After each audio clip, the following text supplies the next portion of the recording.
Okay, welcome to the Wheel of Christmas West Wing edition, where we do a walk and talk. This is actually really hard. I need a selfie stick because Nathan's so much taller than me. All right, so here we go. We're on the last book, Nathan. Tell us about it. All right, so just to give kind of a difference of what's going on in the new Brandon Sanderson world versus the old school Robert Jordan books. Yeah. So in the prologue.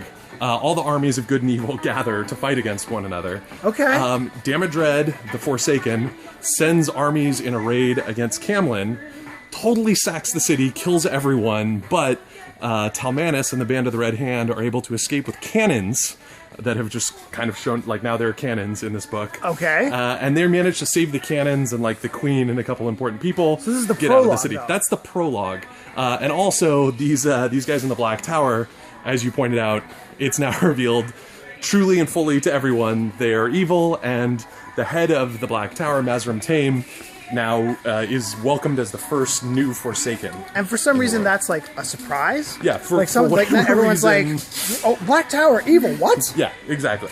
So that's the prologue. That marks the end of the prologue. Okay, we need to pick up the pace, because if that's just the prologue, right. We've only got so much story to get through. Yeah, exactly. So the best way I can summarize the next, so the Fields of Marilor, where everyone gets, right? Yeah. So everybody gets together and has a big argument of what they're going to do. Of course they have a big argument. What they're going to do with all the, lands and borders and stuff after the last battle. Right. So, they're about to fight the Apocalypse War. Yeah. And they're worried about, who's going to be king afterwards. And that Okay. takes up, a third of the book. Seriously? Yeah, a third of the book is them arguing, and then eventually basically going okay, Rand is going to shatter all the borders, and the Shan-Chen can have a bunch of land, and that's what they kind of come up with the agreement. Because I think at some point everybody realizes, well, we're all probably going to die. Yeah. So maybe it's not worth it to have this. Right, this but it takes a third of a book to get there. Exactly. Okay. So then the war happens. So we finally, it is the last battle. Okay. The best way I can summarize this is everybody dies. Okay. Because, I could tell you specifically, there's a lot of really cool moments, right? The guy sacrifices himself to kill a bunch of the bad guys, and, there's a big fight. And by the way, who are the bad guys? Is it just faceless Murdral? No, the Forsaken. Okay. The Forsaken are all there. There's a bunch of Murdral and Trollocs, and, some of the bad guy Ale are there. And well, so where do they come from? It's just that was the prologue. They just muster, they're just there, but now they've got people. They've got the Black Sisters who can use the One Power. So, plus now they have to fight on the steps of Shai Ghul, and the Black Ones, or the Black Ones. And you can tell Shai Ghul is important because there's definitely some apostrophes. There are definitely apostrophes in it. And Rand has now gone and opened the Dark One's prison, so the Dark One is involved now. Oh, really? Yeah. So that's kind of what kicks off the whole thing. Okay. Okay. So then, while all this is going on, the real last battle is Rand fighting against the Dark One himself. Right. And how do you think that they fight against each other? I bet that they blather on at each other about that feelings. Is basically correct. They literally imagine what their world after the last battle would look like. Okay. And whoever kind of has the strongest, the Dark One's oh, your whole family's dead and you're sad, and Rand is I learned to laugh again and the world will be good. And so they just sort of have this existential off to see who's gonna win. Huh. Who do you think wins?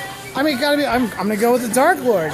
Rand sucks at everything. Surprisingly, Rand has, through all his trials and all these books, he's learned the power of love. And he closes the Dark One's prison. So, that moment in the previous book when he learns to laugh again really was crucial. Was significant, yeah. So he closes the Dark One's prison, and that's kind of the end. Sorry, pardon me. All the bad guys, all the bad guys die at the hands of the fitting. Perrin kills Slayer, Matt kills whatever the Padden Fane. So the very end is everybody's gathered around a funeral pyre for Rand, because in this process, Rand has gotten some esoteric death disease that the fatal mystical mental illness. Exactly. So Rand is going to die. So everybody kind of gathers around. Rand dies. They have a funeral pyre. It's a very touching scene. And then it's revealed.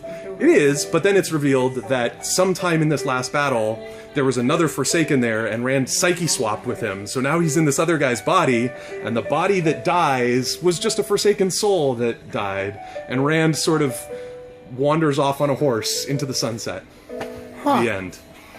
What? So I'm gonna write the postscript to that, Yeah. and that's that he's in the body of a known bad guy, and he gets shanked at a bar 2 days later, just trying to get some chicken stew. You know? I like it. Right. End of story. I like it. Okay, well, you might wonder why the hell we've been wandering through a Home Depot for the Wheel of Christmas, and the reason is that we've arrived at what your Christmas present will be.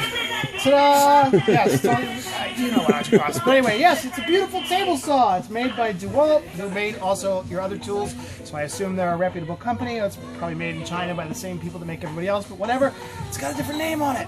And it's 15 amps, it's big, it's beefy, and it'll come with all the saws and whatnots that you need. So Merry Christmas, Pascal. May you tear to flinders many thick books with this saw.